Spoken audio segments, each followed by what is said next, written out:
Nueva York se ha olvidado de Peter Parker, pero Peter Parker no puede permitirse olvidar Nueva York. Esa contradicción, sencilla en apariencia y devastadora cuando se contempla de cerca, constituye el centro emocional de Spider-Man: Un Nuevo Día. Han pasado 4 años desde que el joven héroe aceptó desaparecer de la memoria de quienes más amaba para cerrar la fractura multiversal provocada en Spider-Man: No Way Home. Nadie recuerda su nombre, sus sacrificios, sus bromas nerviosas, sus errores, ni la intimidad que compartió con MJ y Ned. La ciudad, sin embargo, continúa necesitando a Spider-Man. Las sirenas siguen atravesando la noche. Los delincuentes siguen ocupando los espacios que dejan libres las instituciones. Y los edificios continúan ofreciendo cornisas desde las que un hombre enmascarado puede vigilar millones de vidas sin que ninguna de ellas sepa quién es él cuando vuelve a casa. Peter ha convertido esa necesidad colectiva en la única justificación de su existencia. Ya no estudia para imaginar un futuro. No mantiene amistades que le recuerden quién era, y apenas distingue entre vocación y castigo. Combate el crimen a tiempo completo, porque mientras está balanceándose entre rascacielos, no tiene que preguntarse qué queda del muchacho que aceptó ser borrado del mundo. La película comienza observando esa vida como si contemplara una maquinaria funcionando demasiado deprisa.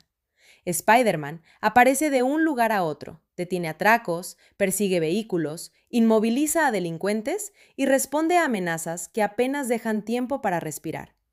Su eficacia tiene algo triunfal, pero también algo inquietante. La agilidad de su cuerpo esconde la rigidez de su rutina. Cada victoria conduce a otra alarma. Cada rescate confirma que puede seguir aplazando el regreso al pequeño y deteriorado apartamento donde no lo espera nadie. Allí, rodeado de pantallas, mecanismos improvisados, recuerdos ocultos y objetos que solo poseen significado para él, Peter escribe palabras que no se atreve a entregar. Observa desde lejos la vida de MJ y Ned, deja flores en la tumba de la tía May y conserva su historia como un archivo clandestino. El hechizo borró su identidad de la memoria ajena, pero no le concedió la misericordia de borrar la suya. Por eso su soledad no es una ausencia pasiva, es una presencia que lo acompaña, una multitud invisible formada por todas las personas que siguen vivas gracias a él y que, al cruzarse con su rostro descubierto, no reconocerían al hombre que la salvó. Entonces, algo empieza a cambiar dentro de su cuerpo. Las telarañas fallan, los reflejos se alteran y la agresividad aparece donde antes había ironía o contención. La presión acumulada no se expresa únicamente mediante tristeza, insomnio o agotamiento, sino como una mutación física que amenaza con convertir la naturaleza arácnida de Peter en una fuerza autónoma. El héroe, que siempre había entendido sus poderes como una responsabilidad, descubre que también pueden comportarse como un deseo, un instinto o una enfermedad. Al mismo tiempo, una presencia imposible de identificar comienza a moverse a través de otras personas. No posee un rostro estable, porque utiliza cuerpos y mentes como refugios momentáneos. Puede hablar desde la boca de un desconocido, alterar una voluntad, desaparecer de una habitación sin atravesar ninguna puerta y hacer que la sospecha se extienda a cualquiera que se encuentre cerca. Spider-Man está acostumbrado a combatir aquello que puede perseguir, golpear o sujetar con una telaraña. Esta vez se enfrenta a una amenaza cuya invisibilidad no depende de hacerse transparente, sino de disolverse entre las identidades de los demás. El interés de la historia nace precisamente de esa correspondencia. Peter es el hombre al que nadie reconoce. Su adversaria inicial es una conciencia a la que nadie puede localizar. Él ha perdido el derecho a ser recordado, mientras ella parece haber perdido la posibilidad de habitar de forma segura su propio cuerpo.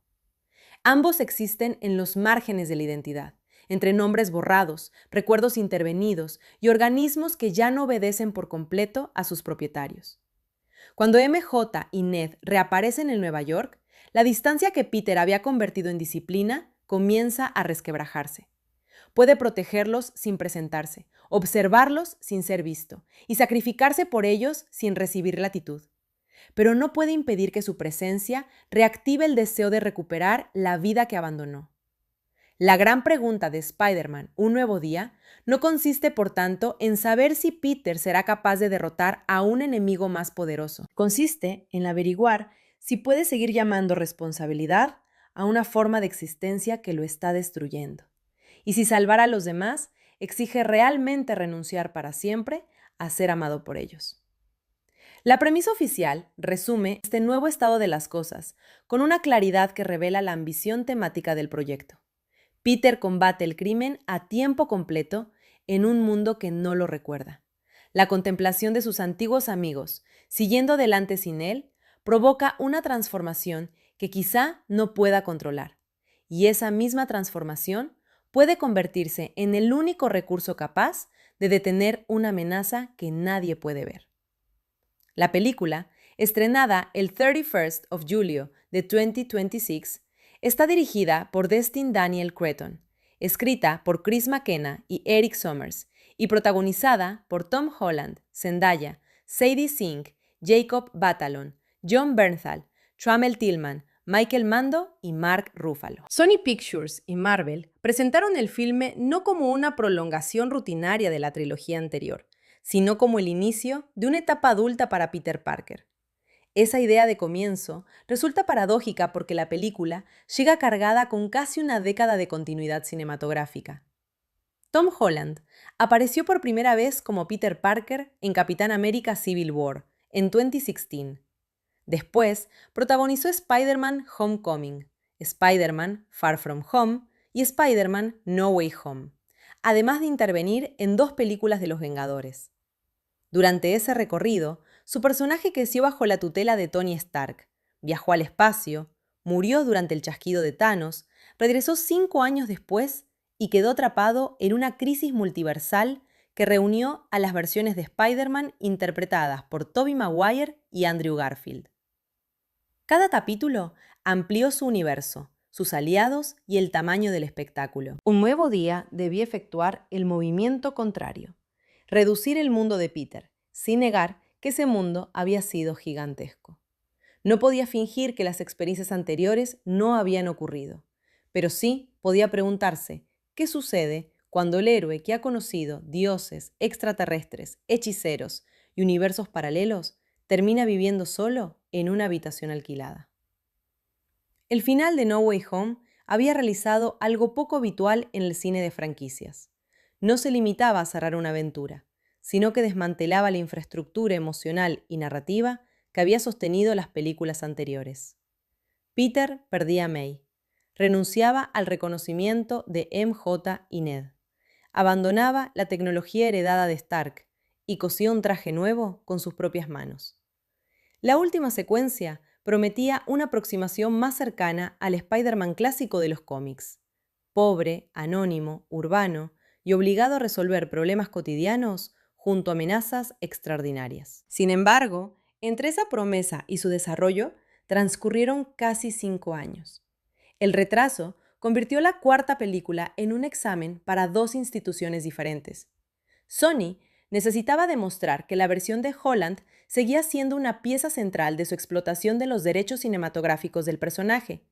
Marvel Studios necesitaba probar que podía producir un acontecimiento popular sin depender únicamente de la nostalgia multiversal o de la reunión de grandes equipos. El proyecto se desarrolló además después de un periodo irregular para el cine de superhéroes. La expansión de universos interconectados había producido una abundancia que, en algunos casos, comenzó a percibirse como saturación. El público ya no respondía de manera automática a cada nuevo capítulo del género. El reconocimiento de una marca continuaba siendo importante, pero no bastaba para ocultar estructuras repetitivas, efectos visuales apresurados o historias concebidas más como puentes hacia productos futuros que como obras autónomas. Spider-Man conservaba una ventaja excepcional. Su popularidad no dependía únicamente del universo cinematográfico Marvel. El personaje llevaba más de 6 décadas circulando por cómics, animación, videojuegos, juguetes, televisión y diferentes sagas cinematográficas. Podía cambiar de actor, estilo o continuidad sin perder su núcleo reconocible. Una persona corriente recibe una capacidad extraordinaria y descubre que el poder no resuelve su vida, sino que multiplica sus obligaciones. Esa flexibilidad explica por qué el título Brand New Day posee un peso mayor que el de una simple promesa publicitaria. En los cómics, la etapa conocida como Brand New Day comenzó en 2008, después de One More Day, una historia en la que la realidad fue alterada y el matrimonio de Peter Parker y Mary Jane quedó eliminado.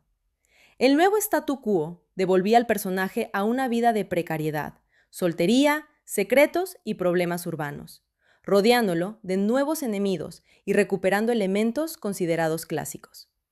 La película no adapta literalmente aquella etapa, pero reconoce su lógica. Después de una intervención sobrenatural que modifica los vínculos afectivos y la memoria, Peter despierta en una vida aparentemente reiniciada. Marvel ha descrito aquella era editorial como una transformación prolongada, que redefinió el personaje durante más de 100 números, no como una sola aventura cerrada. El título cinematográfico sugiere por ello un programa narrativo.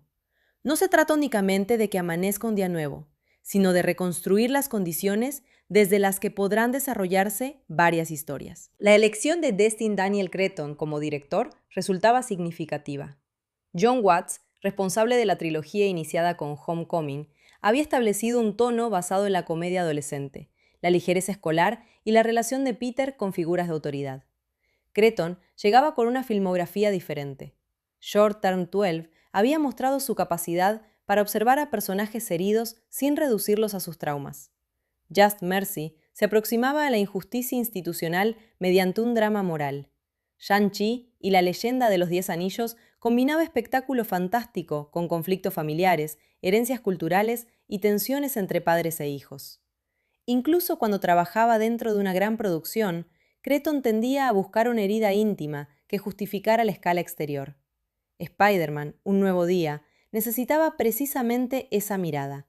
Un director capaz de filmar cuerpos extraordinarios sin perder de vista la soledad de las personas que los habitan. Chris McKenna y Eric Sommers regresaron como guionistas después de participar en las 3 películas anteriores de Holland. Su continuidad proporcionaba conocimiento de las voces, los ritmos cómicos y las relaciones acumuladas, pero también planteaba el riesgo de repetir mecanismos. El guión debía preservar la naturalidad verbal de Peter y sus amigos, al mismo tiempo que reconocía que ya no eran adolescentes. La película acierta cuando entiende la madurez no como una simple sustitución de bromas por solemnidad, sino como un cambio en las consecuencias de cada decisión. El Peter adulto no puede atribuir sus errores a la inexperiencia de un estudiante protegido por héroes mayores. Ha elegido la soledad, organiza su propia actividad, mantiene su equipamiento, administra sus escasos recursos y decide cuándo intervenir. Esa autonomía convierte cada fracaso en algo más doloroso, porque ya no existe una red familiar que absorba el golpe. La producción estuvo encabezada por Kevin Feige, Amy Pascal, Avi Arad y Rachel O'Connor, con Louis D'Esposito y David Kane como productores ejecutivos. Esa combinación resume la compleja situación industrial del personaje. Spider-Man pertenece cinematográficamente a Sony, pero la versión de Holland está integrada en la continuidad de Marvel Studios mediante una colaboración que ha permitido compartir personajes, acontecimientos y estrategias de distribución. La película debe funcionar simultáneamente como una aventura de Spider-Man, como una entrega del universo cinematográfico Marvel y como un activo decisivo para Sony. La presencia de Hulk, Punisher, Yelena Belova y elementos relacionados con los mutantes evidencia esa interdependencia. También explica parte de la tensión señalada por la crítica. El filme intenta contar una historia íntima sobre un hombre solo, mientras satisface las exigencias de un universo corporativo que nunca permite que un héroe permanezca completamente aislado. El rodaje comenzó en Glasgow durante el verano de 2025, bajo el nombre de producción Blue Oasis. Varias calles del centro fueron transformadas para representar Nueva York, mediante taxis amarillos, vehículos policiales, banderas estadounidenses, señalización y fachadas adaptadas. La elección no fue meramente económica. El urbanismo de Glasgow ofrece perspectivas monumentales, intersecciones amplias y edificios de piedra capaces de adquirir una densidad visual distinta a la de los entornos construidos íntegramente en estudio. La producción ocupó calles como Bothwell Street, Wellington Street y West George Street, generando cierres prolongados y permitiendo filmar persecuciones a escala real. Cretton agradeció posteriormente la energía de la ciudad y el apoyo de sus habitantes. El rodaje se extendió durante aproximadamente 4 meses y concluyó en diciembre de 2025, después de una interrupción provocada por una conmoción sufrida por Holland. La fotografía fue realizada por Brett Pavlak y Aaron Glenn Monkman, utilizando cámaras Arri Alexa 35 y ópticas Panaspeed suministradas por Panavision. Pavlak había colaborado con Cretton en obras mucho más íntimas, circunstancia relevante porque la película intenta que el aparato tecnológico no anule la vulnerabilidad de los rostros. La Alexa 35 proporciona un rango dinámico especialmente útil para combinar altas luces urbanas, interiores oscuros y extensiones digitales, mientras las lentes Panaspeed permiten conservar una textura relativamente suave en los primeros planos. El diseño de producción de Charles Wood debía integrar apartamentos modestos, instalaciones gubernamentales, laboratorios, calles reales y escenarios de destrucción superheroica, dentro de una continuidad visual coherente. Nat Sanders se encargó del montaje y Michael Giacchino regresó como compositor, prolongando una identidad musical asociada a esta encarnación del personaje desde Homecoming. La película dura aproximadamente 1800 minutos, una extensión que revela tanto su ambición como uno de sus problemas. No se limita a presentar un conflicto central y resolverlo, sino que funciona como reinicio emocional, continuación romántica, relato de mutación corporal, introducción de personajes relacionados con los X-Men, enfrentamiento ideológico entre Spider-Man y Punisher, reaparición de Hulk, recuperación de Scorpion y preparación de futuras líneas narrativas. Marvel y Sony promovieron además 2 versiones nativas de encuadre, una en 1.90:1 for screens and another in 2.39:1 for cinemas. La decisión pretendía llenar de forma más eficaz distintas superficies de proyección y evitar que una única composición fuera recortada mecánicamente. En una película basada en la verticalidad, las caídas y los desplazamientos entre edificios, el formato no es un detalle neutral. Determina cuánto cielo, suelo y arquitectura rodea el cuerpo suspendido de Spider-Man. El presupuesto no fue confirmado oficialmente por Sony o Marvel, por lo que cualquier cifra debe considerarse estimativa. Informaciones industriales lo situaron alrededor de los $225 millones, sin incluir una campaña de promoción extraordinariamente costosa. La magnitud resulta comprensible por el número de intérpretes, las secuencias de acción urbana, los meses de rodaje, la interrupción de la producción y la cantidad de efectos visuales necesarios para combinar a Spider-Man, Hulk, Scorpion y una amenaza telepática. Sin embargo, esa inversión también condiciona la forma. Una película de semejante coste difícilmente puede limitarse a una tragedia silenciosa sobre el duelo de Peter. Debe ofrecer persecuciones, destrucción, conexiones intertextuales y promesas de continuidad. La verdadera batalla estética de Un Nuevo Día consiste en encontrar instantes de intimidad dentro de una maquinaria financiera que exige espectáculo constante. La arquitectura narrativa intenta resolver esa tensión mediante una estructura de acumulación. El primer movimiento muestra a Peter convertido en un profesional de la vigilancia y el rescate. El montaje encadena sus intervenciones hasta hacerlas parecer una jornada laboral interminable. Algunos adversarios funcionan como signos de una criminalidad reorganizada y no como antagonistas desarrollados. Scorpion reaparece después de haber quedado anunciado al final de Homecoming. Su armadura, su cola mecánica y su resentimiento convierten una promesa olvidada de 2017 en parte del nuevo paisaje. La delincuencia de la ciudad parece haberse adaptado a la existencia continuada de Spider-Man. Cada enemigo utiliza equipamiento más agresivo. Cada persecución exige una respuesta más rápida. Y cada victoria contribuye a la impresión de que Peter está atrapado en un ciclo que no puede completar. La repetición posee una función psicológica. Peter utiliza la acción para impedir que aparezca el pensamiento. Su identidad civil ha quedado reducida a los intervalos entre patrullas, y esos intervalos están ocupados por el duelo. La tumba de May representa una memoria compartida que ya no puede ser compartida con nadie. M, J y Ned conservan sus propias vidas, pero la parte de esas vidas que incluía a Peter ha sido extraída. Cuando él los observa, ve personas completas y ausentes al mismo tiempo. Para ellos no existe un vacío reconocible. Para él, cada gesto cotidiano demuestra la dimensión del vínculo perdido. La película evita presentar el hechizo únicamente como una oportunidad para volver a conquistar a MJ. Lo trata, en sus mejores escenas, como un problema ético. Peter sabe que acercarse significa interferir en una existencia que ella ha reconstruido sin poder consentir la recuperación de aquello que le fue arrebatado. La carta que Peter escribe y no entrega condensa ese dilema. Escribir supone organizar la memoria, convertir una experiencia privada en un relato que otro podría comprender. No entregarla significa reconocer que la verdad no concede automáticamente el derecho a alterar la vida ajena. El objeto funciona también como contrapunto de las pantallas que rodean al protagonista. Los dispositivos registran delitos, trayectorias, señales y datos corporales.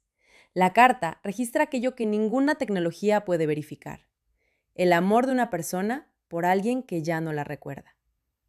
El universo de Spider-Man siempre ha estado atravesado por la tensión entre la ciencia y la intimidad. Peter puede diseñar polímeros, reparar mecanismos, analizar su ADN y calcular fuerzas, pero no existe una ecuación que le indique si debe pronunciar su nombre ante MJ. La aparición de la amenaza invisible desplaza el relato de la melancolía hacia la paranoia. Al principio, la fuerza parece saltar entre individuos sin una identidad estable. Una conversación puede transformarse de improviso cuando la persona que está frente a Peter deja de hablar como ella misma. El montaje utiliza esos cambios para quebrar la continuidad psicológica del plano. Un rostro conocido deja de garantizar una conciencia conocida. La ciudad se convierte así en una red de posibles escondites. El poder de Spider-Man, basado en anticipar el peligro mediante el sentido arácnido, encuentra un límite conceptual. Puede percibir la amenaza, pero no siempre determinar su origen. Saber que algo va a ocurrir no equivale a comprender quién lo provoca. La película revela gradualmente que esa conciencia pertenece a Jean Grey, interpretada por Sadie Sink, aunque durante buena parte del metraje su identidad permanece oculta, tanto para Peter como para el público menos familiarizado con los cómics. Esta Jean no aparece todavía como integrante plenamente formada de los X-Men, ni como figura heroica estable. Es una joven perseguida, traumatizada y capaz de introducirse en otras mentes, cuya hostilidad nace de una historia de violencia institucional. Su hermana Sarah murió a causa de experimentos relacionados con William Metzger, responsable del Departamento de Control de Daños. Sham busca respuestas y venganza, mientras intenta sobrevivir a un poder que la convierte simultáneamente en víctima y amenaza. El misterio deja entonces de consistir en identificar a un monstruo abstracto y pasa a centrarse en determinar quién ha construido las condiciones que hacen que una persona herida parezca monstruosa. Bill Metzger, interpretado por Trammell Tillman, representa una modalidad de antagonismo distinta a la del villano espectacular. No necesita proclamar que desea conquistar el mundo. Opera desde una institución que afirma proteger a la población frente a amenazas superhumanas. Su poder consiste en clasificar, vigilar, detener y experimentar. El Departamento de Control de Daños había aparecido en producciones anteriores como una estructura situada entre la burocracia, la seguridad y la apropiación tecnológica. Aquí adquiere una dimensión biopolítica. No se limita a reparar los destrozos provocados por seres extraordinarios, sino que intenta determinar qué cuerpos pueden circular libremente y cuáles deben ser neutralizados. Metzger transforma el miedo social hacia lo desconocido en autoridad administrativa. La introducción de Jean Grey permite que el filme conecte el drama de Peter con la futura presencia de mutantes en el universo cinematográfico Marvel, sin abandonar por completo la escala urbana. El mutante, en su sentido cultural más fértil, no es únicamente una persona con poderes. es alguien cuya diferencia corporal o genética se convierte en argumento para la vigilancia. Jean no ha escogido representar una nueva especie ni encabezar un conflicto político. Simplemente posee una mente que las instituciones consideran demasiado peligrosa para permanecer sin control. La película muestra así el nacimiento de un discurso represivo antes de que exista una comunidad mutante organizada. Metzger necesita producir la categoría de amenaza para justificar los mecanismos que ya ha decidido emplear. Peter se encuentra en una posición ambigua frente a ese conflicto. También él posee un cuerpo transformado, pero ha conseguido una forma precaria de legitimidad pública como Spider-Man. La población no conoce su nombre, pero reconoce su máscara, y en términos generales, interpreta sus intervenciones como heroicas. Jean carece de esa estabilidad simbólica. Su poder se manifiesta ocupando cuerpos ajenos y puede parecer una violación absoluta de la autonomía.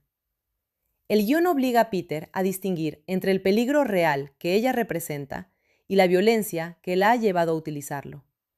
Salvar a Jean no significa negar que sus acciones puedan hacer daño.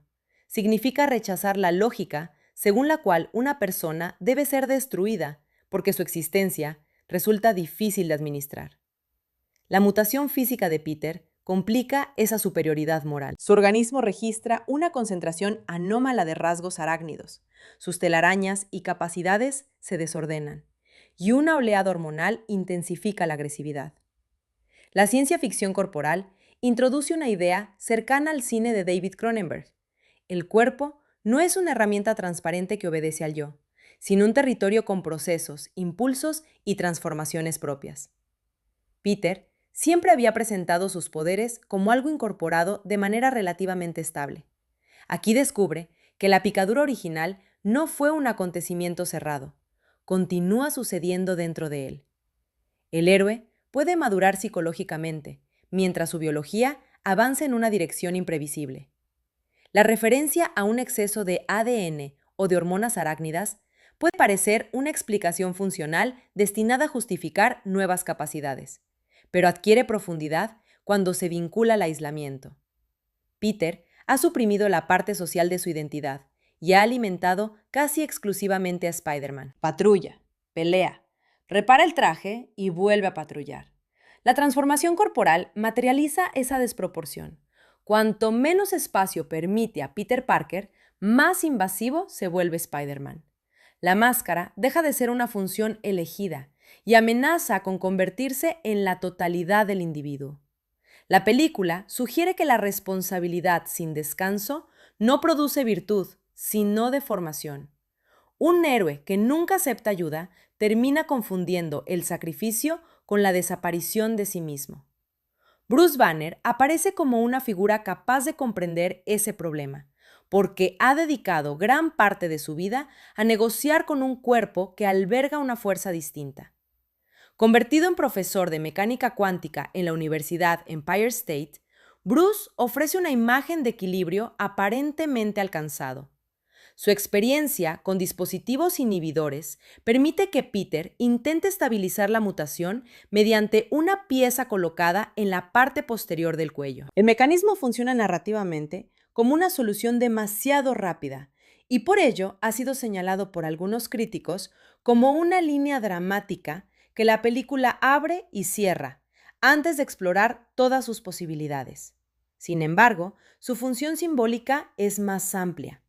Representa el deseo de regular técnicamente aquello que en realidad también exige una transformación emocional. La relación entre Peter y Bruce evita reducirse a la del joven que recibe una nueva lección de un vengador veterano. Banner es una advertencia viviente. Ha aprendido a administrar su dualidad, pero la presencia de Jean y la presión de la trama demuestran que ese equilibrio puede romperse. Cuando la intrusión psíquica desestabiliza los bloqueos de Bruce y permite el retorno de una versión más salvaje de Hulk, la película convierte el conflicto interior en catástrofe arquitectónica. El rascacielos, organizado verticalmente como una estructura de control, se vuelve un espacio de caída, choque y perforación. Spider-Man debe enfrentarse a una fuerza que no puede derrotar mediante potencia física, mientras intenta proteger a quienes se encuentran alrededor y comprender qué ha provocado la transformación. La secuencia de Hulk cumple una obligación espectacular, pero también funciona como espejo ampliado del problema de Peter. Ambos temen que la fuerza utilizada para proteger termine destruyendo aquello que pretendían salvar. La diferencia radica en que Hulk hace visible la violencia que Peter aún intenta contener. Cada muro roto y cada planta atravesada convierten la represión psicológica en geografía. La cámara alterna la escala colosal de la destrucción con la fragilidad del cuerpo de Spider-Man, que se desplaza entre objetos, personas y fragmentos de arquitectura. Cretton había demostrado en Shang-Chi una inclinación hacia coreografías donde el entorno participa activamente en el combate. Aquí las superficies no son fondos decorativos. Las paredes, cristales, vigas y vacíos determinan la estrategia y el significado de cada movimiento. Frank Castle introduce otra forma de violencia. El Punisher no posee una mutación incontrolable ni una segunda personalidad gigantesca. Su brutalidad es deliberada. Jon Bernthal interpreta a un hombre que ha convertido el trauma en método y la eliminación física del delincuente en principio moral.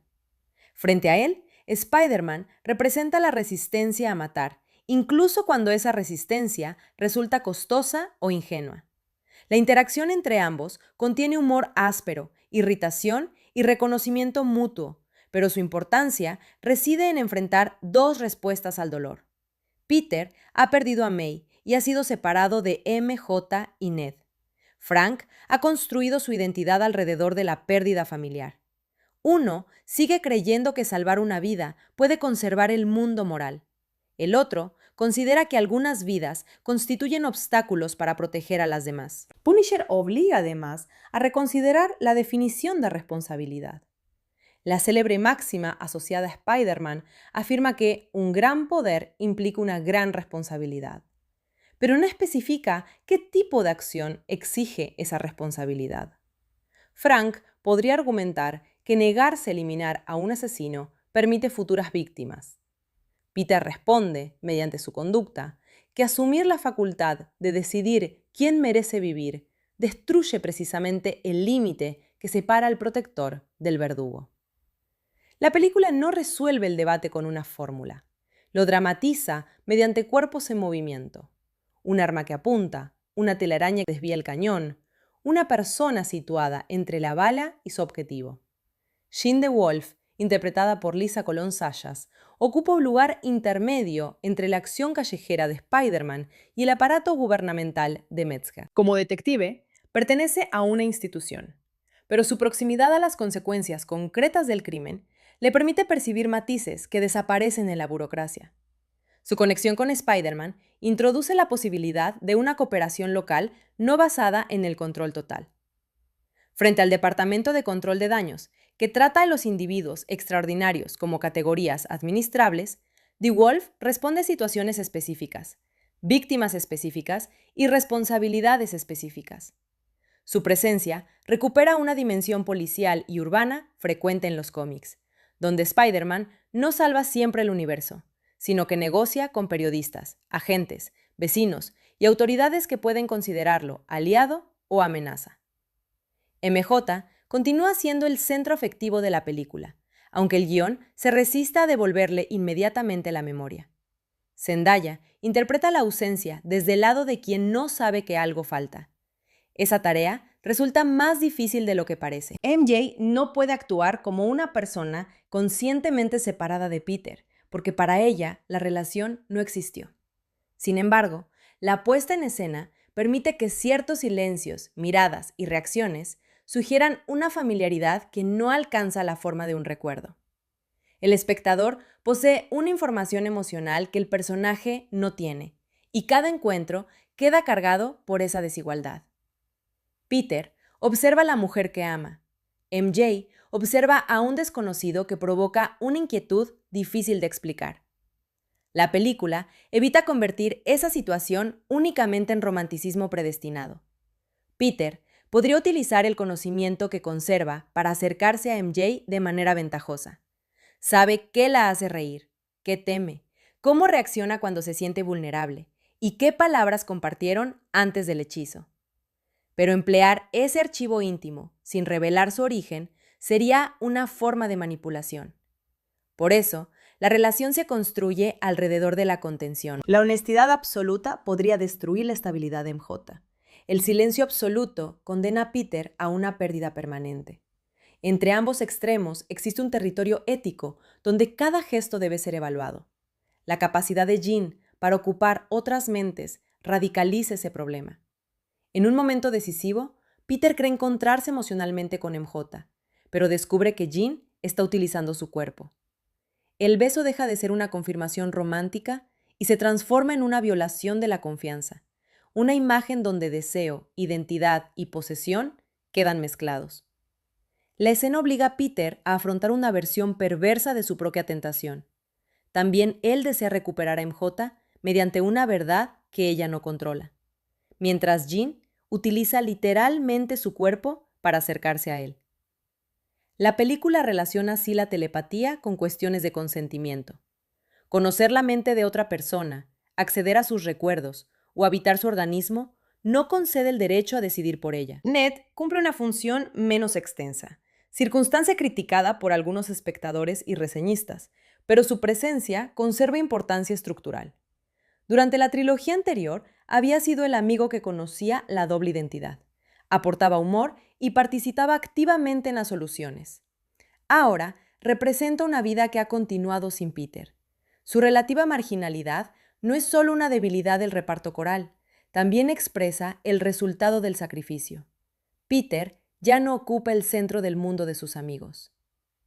La película, sin embargo, corre el riesgo de utilizar esa lógica para justificar que Ned reciba menos desarrollo del que merece. Una cosa es mostrar que una amistad fue borrada, y otra, reducir al personaje a evidencia de la tristeza del protagonista.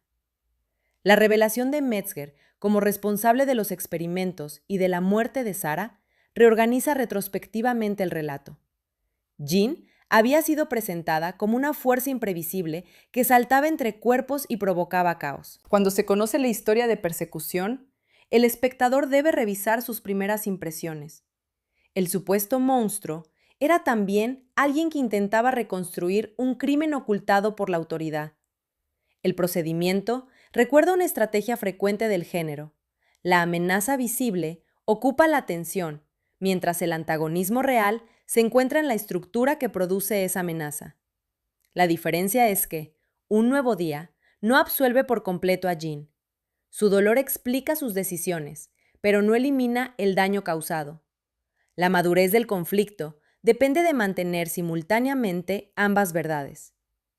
El tercer acto reúne las líneas narrativas en torno a una decisión física y moral. Punisher interpreta a Jean como un objetivo peligroso.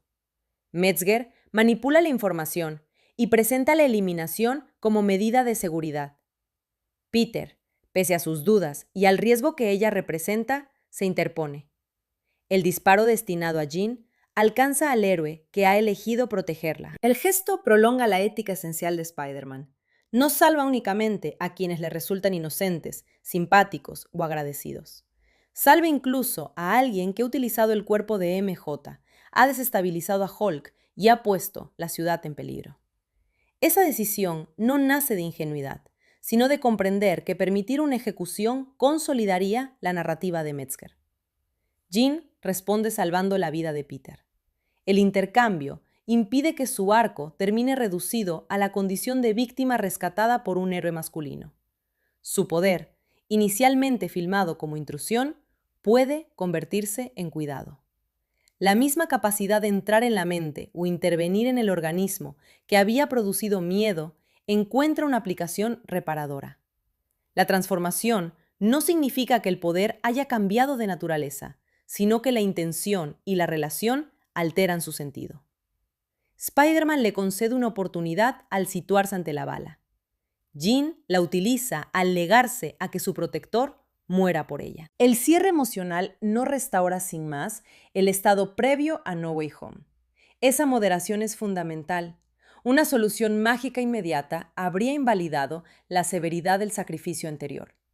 La película permite, no obstante, que MJ y Ned se aproximen a la verdad y que la conexión con Peter deje de parecer completamente inaccesible. El nuevo día no consiste en regresar a la mañana anterior a la pérdida, sino en aceptar que cualquier vínculo futuro deberá construirse bajo condiciones diferentes. La memoria puede ser recuperada, reconstruida o sustituida por una nueva relación, pero ninguna de esas posibilidades elimina el tiempo vivido por separado. La escena posterior a los créditos introduce una señal mucho más expansiva. Un rastreador detecta la presencia de otro Spider-Man fuera de Nueva York, aparentemente en el espacio. Como suele ocurrir en el cine de Marvel, el epílogo transforma la conclusión en promesa. Desde una perspectiva industrial, mantiene abierta la relación con futuros acontecimientos cósmicos y con las próximas entregas de Los Vengadores. Desde una perspectiva temática, prolonga la crisis de identidad.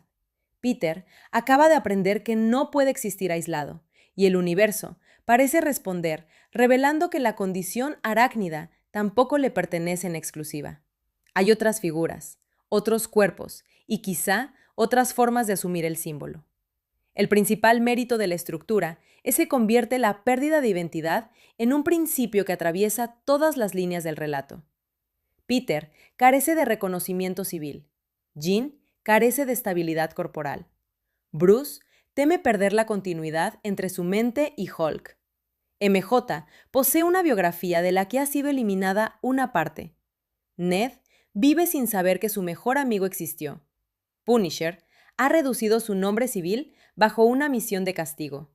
Metzger utiliza su cargo institucional para ocultar la responsabilidad personal. Incluso Scorpion ha quedado atrapado durante años en la identidad de un enemigo secundario, cuya promesa narrativa parecía olvidada. Cada personaje pregunta, de manera diferente, cuánto de una persona permanece cuando se borran sus vínculos. La debilidad aparece cuando esa red de correspondencias se traduce en demasiados bloques narrativos. La película pasa de la rutina criminal de Peter a la mutación corporal, de Jean a Metzger, de Banner a Hulk, de Punisher a Scorpion, de MJ a Ned, y de la intimidad a la preparación del futuro mutante.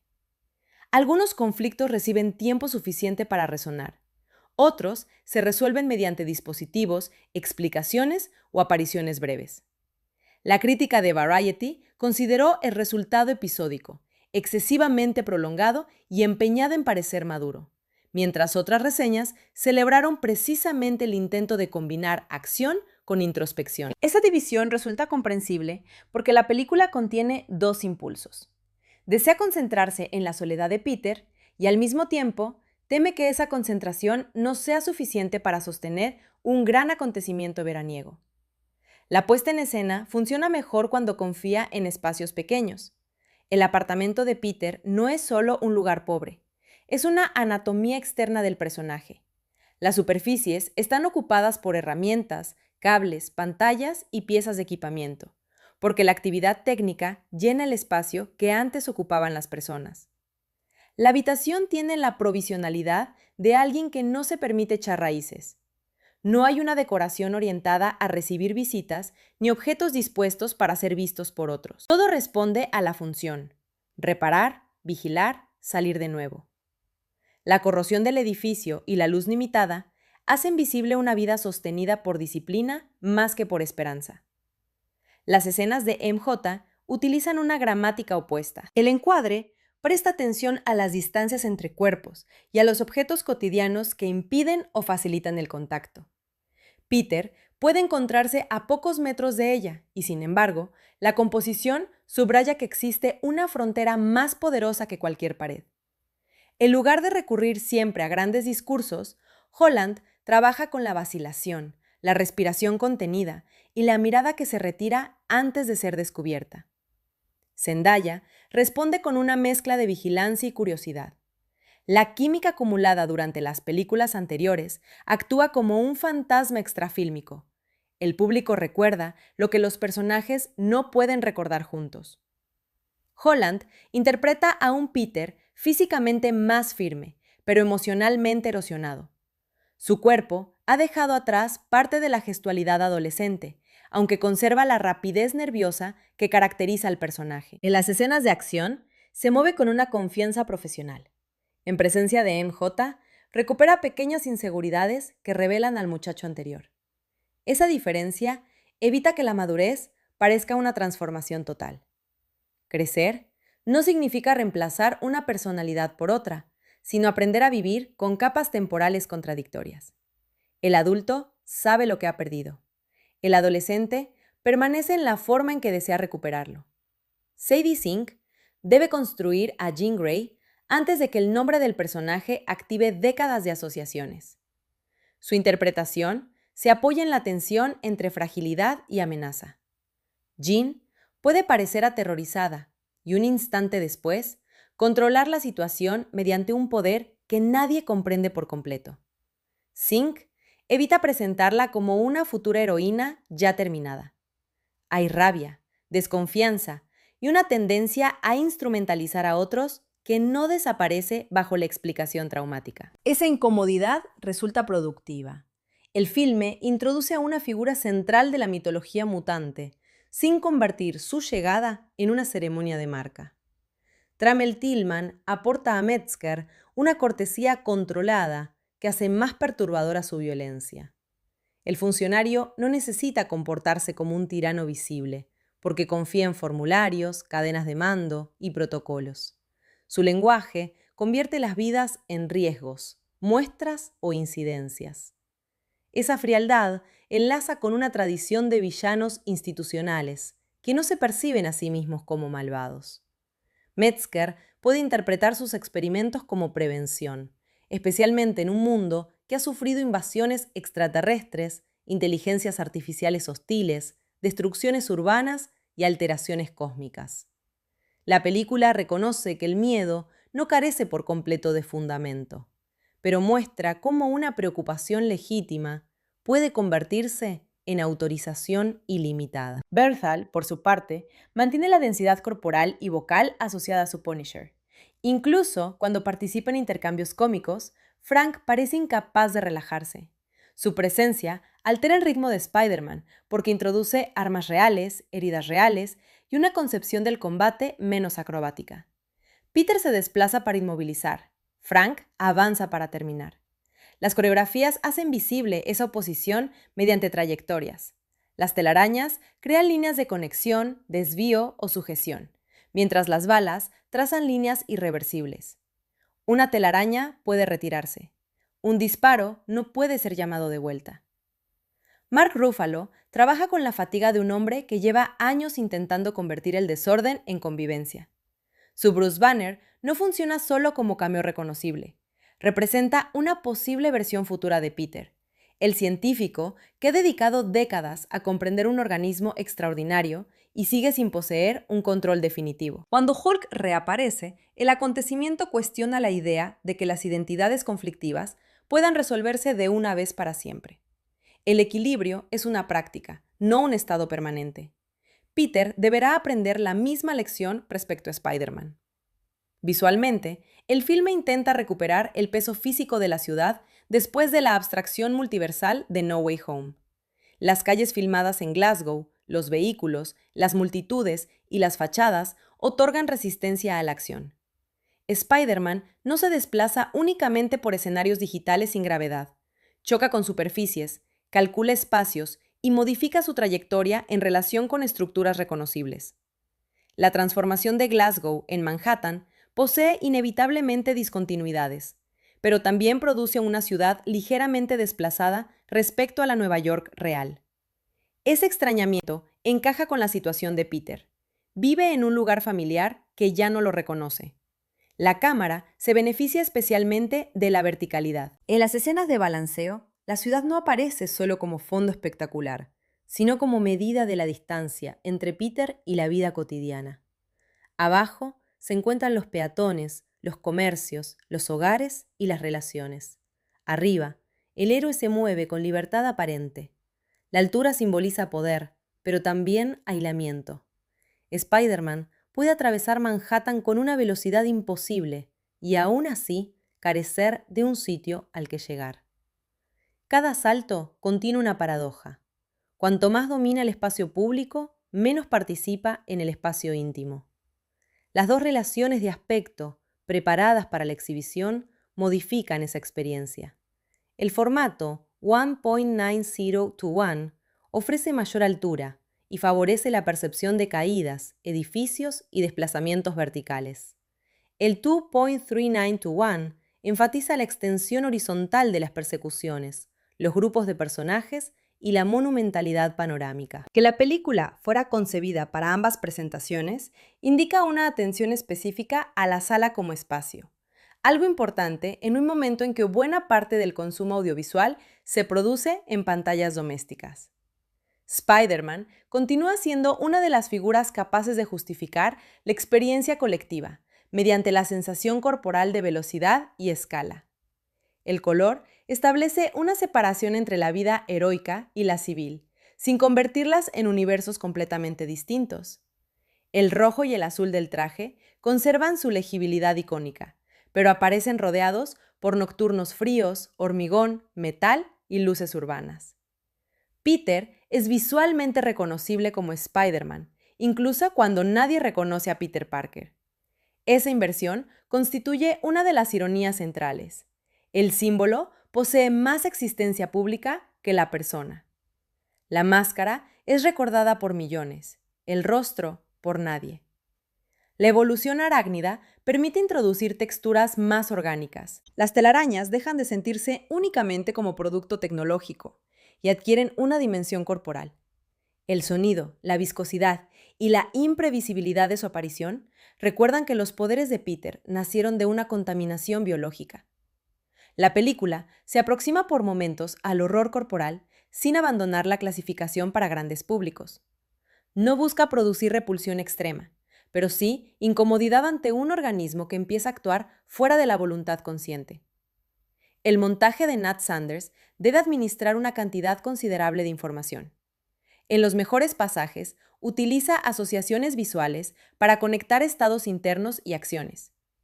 Peter observa a MJ y el corte conduce a una patrulla nocturna. Una alteración corporal interrumpe una secuencia de eficacia. El rostro de una persona poseída se convierte en umbral hacia otra identidad. En otros momentos, la necesidad de trasladarse entre subtramas produce una sensación de compartimentos. La película parece detener un conflicto para atender el siguiente, y luego regresar con una explicación acelerada. Esa irregularidad no destruye el conjunto, pero dificulta que todos los motivos alcancen la misma intensidad. Las pausas son esenciales, porque permiten que el espectáculo adquiera significado. Un combate posterior a una escena silenciosa no funciona igual que un combate situado después de otro combate. Cretton comprende que el cansancio de Peter debe sentirse antes de que la acción pueda representar algo más que destreza. Por eso los momentos en el apartamento, el cementerio o las proximidades de MJ no son interrupciones del verdadero relato. Constituyen el espacio donde se define qué está en juego cuando Spider-Man vuelve a lanzarse al vacío. Michael Giacchino retoma el material musical asociado a esta versión del héroe y lo somete a una maduración paralela. El tema principal conserva su impulso ascendente, pero la orquestación puede ralentizarse, fragmentarse o aparecer en registros más oscuros. La melodía funciona como memoria que el mundo diegético ha perdido, pero el público conserva. Cuando reaparece, recuerda al espectador que el Peter aislado sigue siendo el muchacho que conoció años atrás, aunque los personajes que lo rodean no posean esa continuidad. La partitura original fue publicada con 26 pistas y una duración cercana a los 77 minutos. Esa extensión refleja la densidad musical de la película, donde los temas deben distinguir la acción urbana, la intimidad, la presencia de Jan, el retorno de Hulk y las conexiones con otros sectores del universo Marvel. Giacchino se enfrenta al desafío de incorporar recuerdos sonoros sin convertir la música en un catálogo de citas. Cuando utiliza motivos reconocibles, su eficacia depende de que expresen una relación dramática y no solo provoquen identificación. El sonido del balanceo continúa siendo una parte fundamental de la experiencia física. El disparo de la telaraña, la tensión de la fibra, el viento alrededor del cuerpo y la liberación antes del siguiente arco forman una cadena rítmica que el espectador aprende a anticipar. Cuando las capacidades de Peter fallan, esa cadena se rompe. La alteración se percibe no solo visualmente, sino como ausencia o irregularidad acústica. El héroe pierde temporalmente el compás que organizaba su relación con la ciudad. La amenaza telepática exige un diseño diferente. Jean no siempre anuncia su presencia mediante una figura visible, de modo que el sonido puede anticipar el cambio de conciencia, una reducción del ambiente, una vibración, una modificación de la voz o una discontinuidad espacial. La posesión adquiere intensidad cuando la banda sonora hace que un cuerpo familiar suene ligeramente ajeno. El espectador escucha la fractura antes de comprenderla racionalmente. Esa estrategia refuerza la paranoia, porque cualquier voz puede contener otra voluntad. Hulk introduce frecuencias graves que convierten la sala en extensión del cuerpo. Sus pasos, golpes y rugidos no se limitan a comunicar fuerza, producen vibraciones que el público siente. Frente a él, los movimientos de Spider-Man utilizan sonidos más agudos y rápidos. El contraste acústico reproduce la diferencia entre masa y elasticidad. Punisher ocupa otro registro: detonaciones secas, mecanismos metálicos y silencios previos al disparo. Cada personaje lleva consigo una forma de organizar el espacio sonoro. La música se retira en algunos momentos de intimidad para dejar que respiraciones, roces y ruidos ambientales sostengan la escena. Esa renuncia resulta importante en una producción inclinada hacia la sobreestimulación. El silencio alrededor de Peter no es ausencia de diseño, sino representación de una vida sin respuesta. En su apartamento, cada pequeño sonido confirma que no hay otra persona. En presencia de MJ, la pausa antes de una frase contiene todo lo que no puede decir. La cuestión filosófica más evidente de Un Nuevo Día es la relación entre identidad y memoria. ¿Existe Peter Parker socialmente si nadie recuerda haberlo conocido? Desde un punto de vista material, sigue poseyendo un cuerpo, una conciencia y una biografía interior. Desde un punto de vista relacional, ha desaparecido. Los nombres no son únicamente etiquetas privadas, son puntos de entrada en redes de reconocimiento. Ser alguien significa también ser recordado por otros, ocupar un lugar en sus relatos y responder a expectativas construidas con el tiempo. El hechizo de No Way Home produjo una forma extrema de muerte social. Peter no falleció, pero perdió la continuidad pública de su persona. La película muestra que el sacrificio heroico puede superar la pérdida física. Ha renunciado a la posibilidad de que sus acciones sean integradas en una historia compartida. MJ no puede agradecerle decisiones que desconoce. Ned no puede lamentar una amistad que no recuerda. La soledad de Peter no se resuelve mediante la certeza moral de haber hecho lo correcto, porque los seres humanos no viven únicamente de corrección moral. Necesitan ser vistos. Spider-Man, sin embargo, continúa siendo reconocido como símbolo. Esa división recuerda que la identidad pública puede independizarse de la persona. La ciudad construye opiniones, imágenes y expectativas sobre el héroe enmascarado, mientras Peter carece de control sobre ellas. Cuanto más trabaja como Spider-Man, más sólida se vuelve la figura pública y más tenue la vida civil. El símbolo se alimenta del individuo hasta amenazar con reemplazarlo. La transformación corporal lleva esa metáfora al interior del organismo. Peter ha permitido que la función heroica colonice sus horarios, sus relaciones y su vivienda. Ahora la araña coloniza su biología. La película no afirma literalmente que la soledad cause la mutación, pero establece una relación poética entre ambas. El cuerpo expresa aquello que la conciencia intenta negar. Su agresividad no es un elemento extraño introducido desde fuera. Es el resultado de una presión que no ha encontrado lenguaje. En este sentido, el filme cuestiona una lectura simplista del sacrificio. La cultura superheroica tiende a presentar la renuncia personal como prueba absoluta de virtud. Quien entrega su felicidad por el bien común parece moralmente superior. Un Nuevo Día pregunta qué ocurre después del gesto. Si el héroe continúa renunciando indefinidamente a toda relación, descanso o proyecto civil, el sacrificio puede transformarse en adicción y la responsabilidad en autodestrucción. Salvar a la ciudad no justifica dejar de ser una persona dentro de ella. Peter necesita aprender que recibir ayuda no reduce el valor de su entrega. La presencia de Banner, de Wolf, MJ, Ned e incluso Shin contradice la fantasía del héroe solitario. Cada relación contiene riesgos. Bruce puede perder el control. Shin puede invadir una mente. La policía puede traicionar la confianza. Y MJ puede no corresponder al vínculo que Peter recuerda.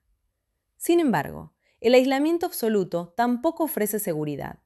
Solo garantiza que cualquier crisis deberá ser soportada por un individuo ya exhausto. Jean Grey amplía la reflexión hacia la autonomía mental.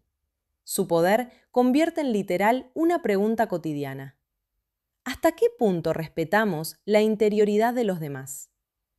La telepatía suele imaginarse como una capacidad maravillosa para comprender, pero también puede abolir la distancia necesaria para que exista una persona independiente. Entrar en una mente sin permiso equivale a eliminar el espacio privado donde se forman el deseo, la duda y la decisión. La película relaciona esa invasión individual con la invasión institucional. Metzger no posee telepatía, pero intenta obtener sobre los cuerpos mutantes una autoridad equivalente. Quiere examinarlos, clasificarlos, inhibirlos y decidir qué pueden hacer. Jan invade mentes para sobrevivir y vengarse. Metzger invade organismos mediante protocolos y laboratorios. Ambos vulneran fronteras, aunque la diferencia de poder y responsabilidad sea enorme. El Estado puede presentar la violencia como procedimiento neutral, algo que una persona perseguida no puede hacer. La mutación se convierte así en metáfora política. El miedo hacia un cuerpo diferente permite justificar medidas que después pueden extenderse a cualquiera. Peter no es un mutante en el sentido específico de los X-Men, pero comparte la condición de organismo alterado. Hulk también. La tecnología inhibidora parece una solución médica cuando se aplica voluntariamente para estabilizar un poder. Se transforma en instrumento represivo cuando una institución decide imponerla. La misma herramienta puede cuidar o dominar según quién controle su uso. El filme aparece en una época marcada por la expansión de sistemas de vigilancia, el análisis masivo de datos y el debate sobre quién posee la información biológica. Aunque la narración no se convierte en tratado político, el Departamento de Control de Daños refleja ansiedades contemporáneas. Una autoridad que promete seguridad mediante la recopilación de datos extraordinarios puede terminar definiendo la diferencia como culpabilidad preventiva. Metzger no persigue únicamente delitos cometidos, persigue posibilidades inscritas en el cuerpo. La invisibilidad de Jean también posee una dimensión social. Las personas perseguidas por una institución pueden verse obligadas a ocultarse dentro de identidades aceptables. La joven circula mediante cuerpos ajenos porque el suyo ha sido convertido en objetivo. Esa estrategia le permite sobrevivir, pero también la aleja de sí misma. La protección conseguida mediante desaparición reproduce, en otra forma, el dilema de Peter. Ambos están a salvo solo mientras no sean plenamente reconocidos.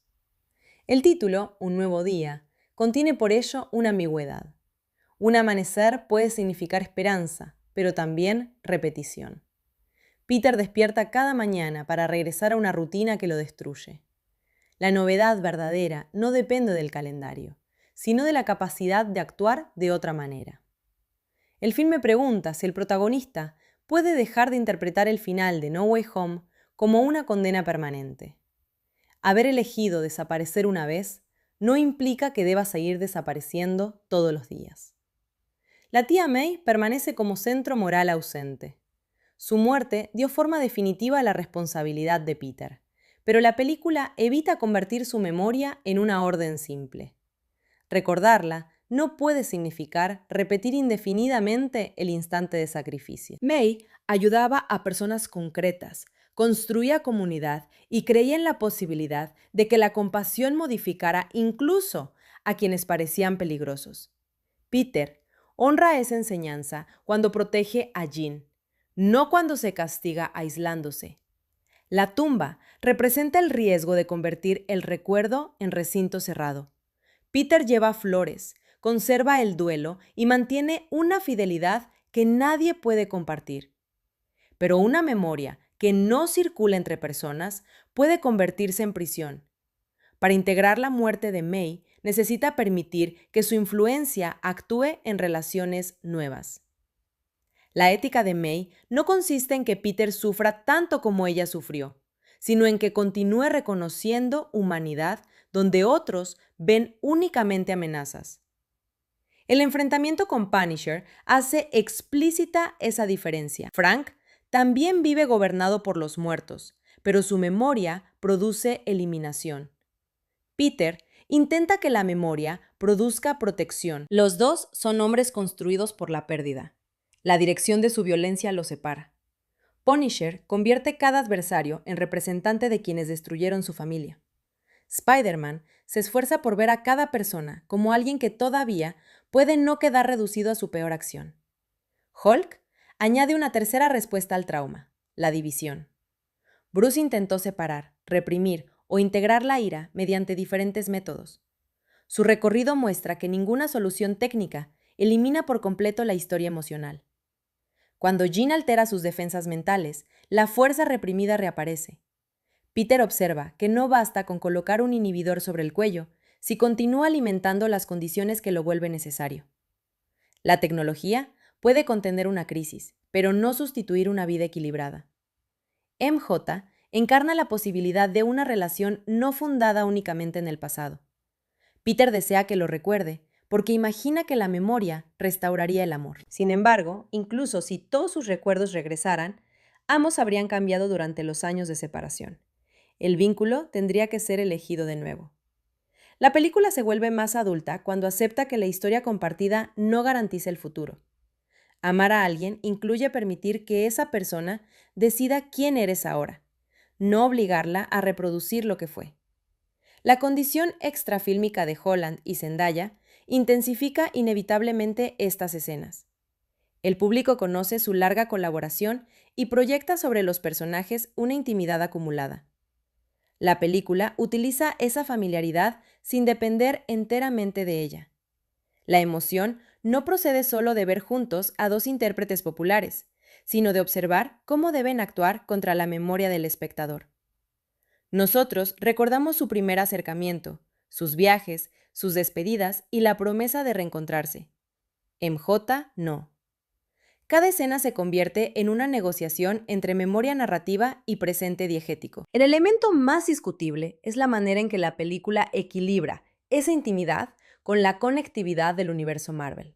Las apariciones de Hulk, Punisher, Yelena y los indicios mutantes enriquecen el tema de la identidad, pero también pueden sentirse como obligaciones de una franquicia que teme dejar a Spider-Man solo en su propia película. La conexión es eficaz cuando modifica el conflicto de Peter, resulta más débil cuando actúa como anuncio. El cameo que no transforma la historia consume atención que podría dedicarse a MJ, Ned, The Wolf o Jean. La breve intervención de Yelena Belova funciona principalmente por contraste tonal. Su seguridad pragmática, su humor seco y su experiencia dentro de redes de espionaje aportan una energía distinta. Sin embargo, su presencia recuerda que cada personaje reconocido llega acompañado por otra continuidad que el espectador debe conocer o aceptar parcialmente. La película intenta ser un nuevo comienzo y a la vez contiene las huellas de numerosos relatos anteriores. Esa contradicción no puede resolverse por completo porque forma parte del modelo industrial. La recepción crítica inicial fue mayoritariamente favorable, aunque no unánime. Durante los días previos al estreno, agregadores y medios registraron valoraciones positivas por la madurez de Holland, la interpretación de Singh, la química entre los protagonistas y la combinación de acción urbana con drama interior. Las objeciones se centraron en la duración, la acumulación de conexiones, el ritmo irregular y la sensación de que el tercer acto cedía demasiado espacio a la preparación de futuros proyectos. The Guardian destacó el componente de horror corporal y la importancia emocional de Zendaya. Variety consideró que la película se esforzaba demasiado por ser grave y que su construcción episódica debilitaba la implicación emocional. Associated Press valoró la evolución de Holland, aunque señaló que algunas subtramas resultaban menos convincentes. Esa diversidad de respuestas demuestra que la película se encuentra en una zona de transición. Quien espere una aventura compacta de barrio puede considerar excesivas las conexiones con Hulk, los mutantes y el futuro cósmico. Quien busque un gran capítulo del universo cinematográfico Marvel puede sentir que las escenas de duelo ralentizan el espectáculo. La obra intenta satisfacer ambos deseos, y por momentos logra que se iluminen mutuamente. En otros, las costuras son visibles.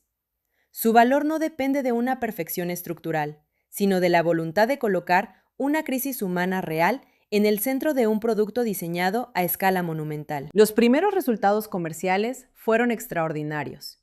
Aunque a fecha de 5 de agosto de 2026, el fin de semana de estreno todavía estaba cerrándose, y las cifras definitivas podían variar. Informaciones publicadas durante el sábado hablaban de unos $72 millones en pases previos y de aproximadamente 168 millones acumulados entre esos pases y el viernes en Norteamérica, con Sony proyectando un fin de semana doméstico cercano a los 325 millones. Tales números deben interpretarse como estimaciones tempranas, no como balance final de su carrera. Aún así, indicaban que el interés por esta versión del personaje seguía siendo excepcional, y que la ausencia de los Spider-Man de Maguire y Garfield no había impedido un acontecimiento masivo. El rendimiento inicial también cuestionaba la idea de una fatiga superheroica homogénea. El público no parece haberse cansado de todos los superhéroes por igual.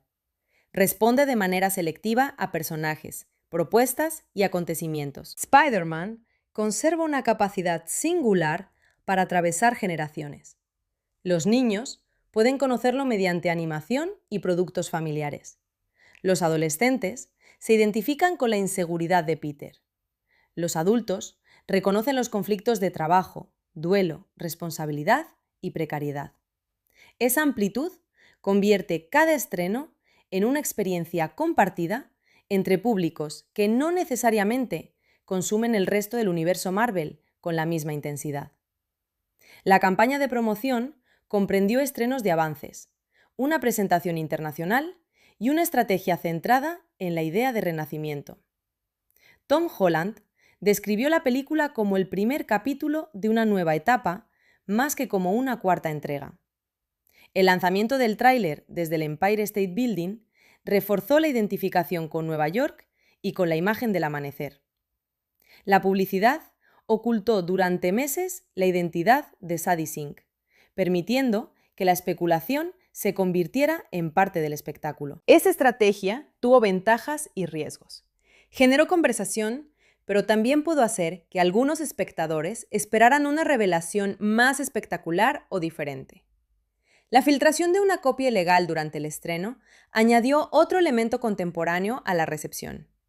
Millones de reproducciones en redes demostraron la fragilidad del control sobre una superproducción global. Pero los primeros datos no indicaron que la circulación clandestina hubiera frenado de manera visible la asistencia. El episodio confirmó que las películas de acontecimiento existen simultáneamente como experiencia de sala, objeto de consumo digital, conjunto de revelaciones y material para conversación inmediata. Parte del público acude no solo para ver la obra, sino para evitar que su contenido les sea contado por el flujo de información. Ese entorno modifica la forma en que se construyen los giros. La identidad de Ching-Ray, la función de Metzger y la escena posterior a los créditos están diseñadas para producir conversación durante las primeras horas. Sin embargo, el valor duradero de la película dependerá menos de la sorpresa que de la coherencia con que esas revelaciones desarrollen sus temas. Un giro pierde impacto cuando el espectador ya conoce la respuesta. Una buena estructura continúa funcionando porque la información reorganiza emociones y decisiones. La revelación de Jean será recordada si la audiencia se interesa por su dolor y su relación con Peter, no solo porque introduce a una figura famosa.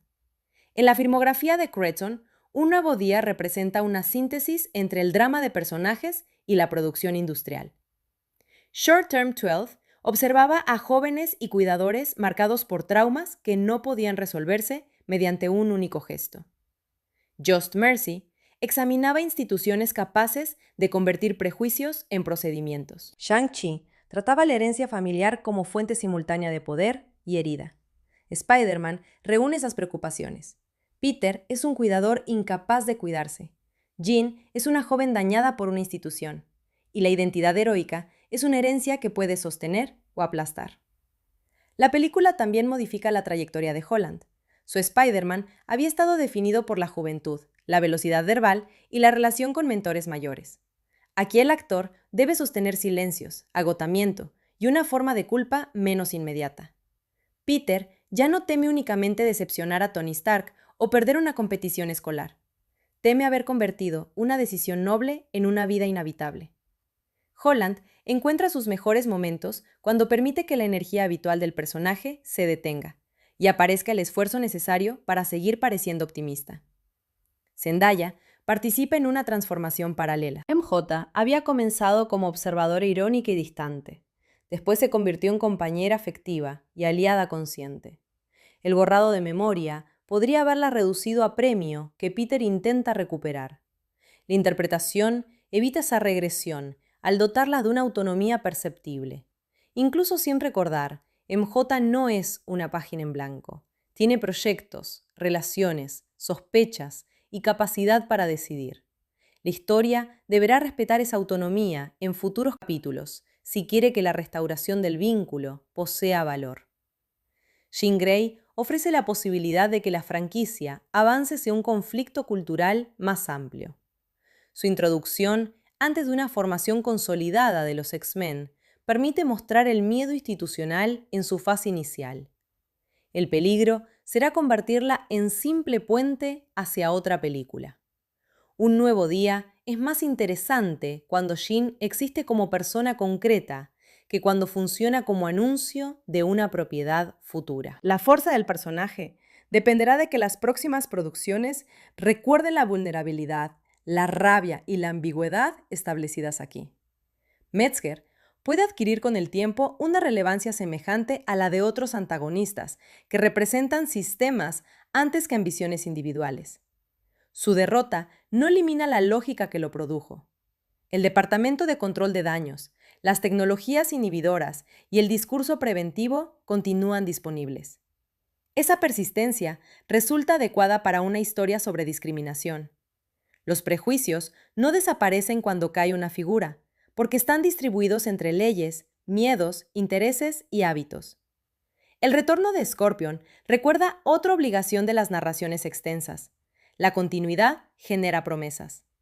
McGargan había sido presentado muchos años antes y su resentimiento quedó suspendido. Recuperarlo produce satisfacción, pero también evidencia cuántas líneas permanecen abiertas en una franquicia de esta escala. La película lo utiliza como parte del ecosistema criminal más que como centro. Esa decisión puede parecer insuficiente para quienes esperaban un gran desarrollo, aunque contribuye a mostrar que Peter ha acumulado enemigos durante su ausencia cinematográfica. La ciudad se convierte finalmente en el personaje que une todas esas líneas. Nueva York no recuerda a Peter, pero está llena de consecuencias de su existencia. Los criminales adaptan sus armas, las instituciones desarrollan protocolos, los ciudadanos reconocen la máscara y los aliados potenciales interpretan su actividad. La memoria colectiva no conserva su rostro, pero conserva la forma de su acción. Peter ha sido borrado como individuo y preservado como efecto. Esa idea permite una lectura profunda del heroísmo. Tal vez, salvar a otros implique aceptar que muchas acciones no serán reconocidas. Pero la película añade una corrección decisiva. La falta de reconocimiento público no obliga a renunciar a toda intimidad. Peter puede actuar sin aplausos y al mismo tiempo permitir que algunas personas lo conozcan. El secreto heroico no debe convertirse en prohibición de existir. Un nuevo día no rechaza el sacrificio, rechaza su absolutización. Peter sigue interponiéndose ante una bala, continúa entrando en edificios que se derrumban y protegiendo a personas que han cometido errores. Lo que cambia es la comprensión de que su vida también pertenece al conjunto de vidas que merece salvar. La responsabilidad no puede excluir al responsable.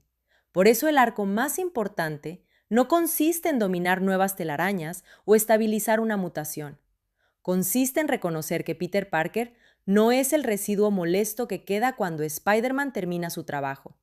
Es la fuente ética del héroe.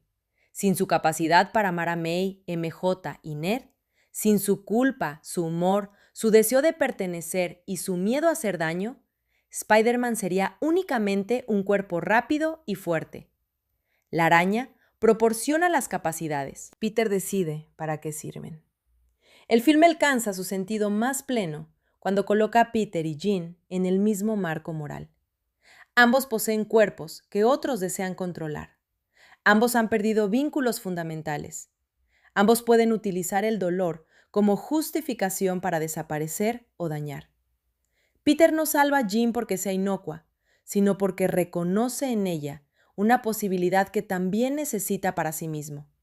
La posibilidad de no quedar definido para siempre por el peor momento de su historia. La escena en que Jean salva a Peter devuelve esa esperanza. El héroe que se había acostumbrado a dar sin recibir es obligado a aceptar que otra persona intervenga sobre su destino. Dejarse salvar puede ser tan difícil como salvar. Requiere admitir vulnerabilidad y abandonar la fantasía de autosuficiencia. La reciprocidad comienza allí donde termina el martirio. El futuro de MJ y Ned permanece abierto porque la película comprende que la memoria no es el único fundamento de una relación. Ellos pueden recordar, reconstruir o conocer de nuevo. Cada posibilidad producirá una historia distinta. Lo esencial es que Peter deje de observarlos únicamente como custodio invisible. Proteger a alguien no significa decidir unilateralmente que estará mejor sin ti. La señal cósmica de la escena final amenaza con expandir de nuevo la escala, pero también puede entenderse como una variación de la misma lección.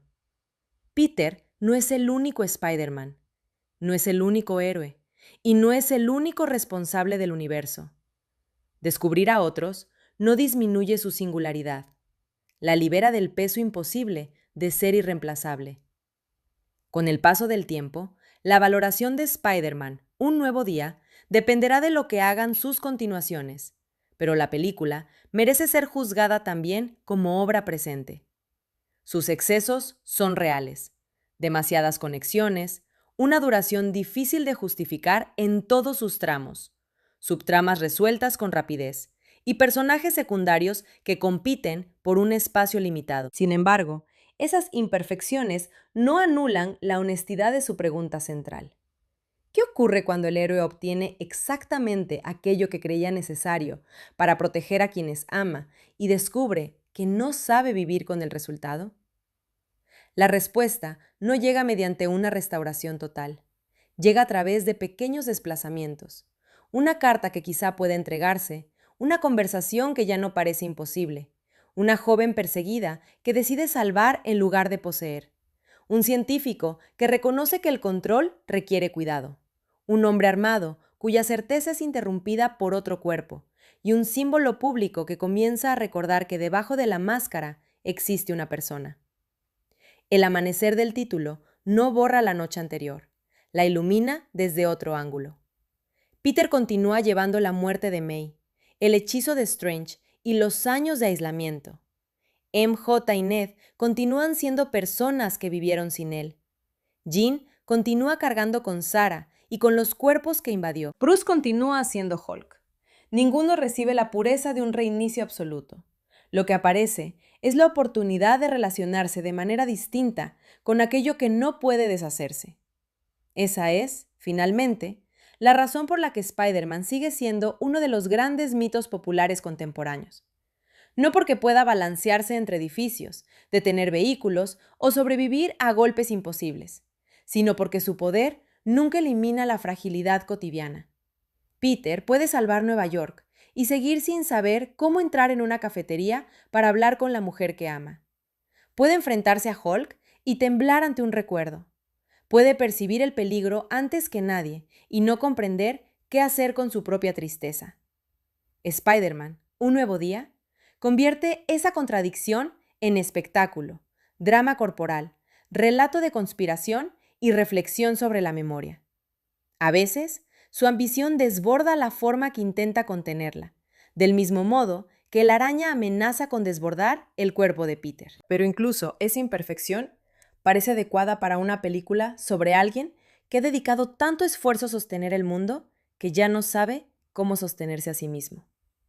Cuando Peter vuelve a mirar la ciudad, los edificios continúan siendo los mismos, y sin embargo, algo ha cambiado. No necesita que millones de personas conozcan su nombre. Necesita comprender que el anonimato no es idéntico a la inexistencia, que la responsabilidad no exige una soledad absoluta y que un héroe también puede pedir ayuda sin traicionar aquello que representa. El mundo quizá haya olvidado a Peter Parker, pero Peter ya no está obligado a colaborar con ese olvido. Y entonces, el nuevo día adquiere su verdadero significado. No es la promesa ingenua de que el dolor ha terminado. Es la posibilidad más modesta y más difícil de que el dolor deje de dictar todas las decisiones. Spider-Man seguirá lanzándose desde las cornisas, seguirá escuchando sirenas y seguirá llegando a lugares donde nadie más puede llegar. Pero por primera vez, desde el hechizo que los separó de todos, existe la esperanza de que cuando termine la patrulla, no regrese únicamente a una habitación llena de máquinas y recuerdos secretos. Existe la posibilidad de que Peter Parker vuelva a formar parte del mundo que Spider-Man nunca dejó de salvar.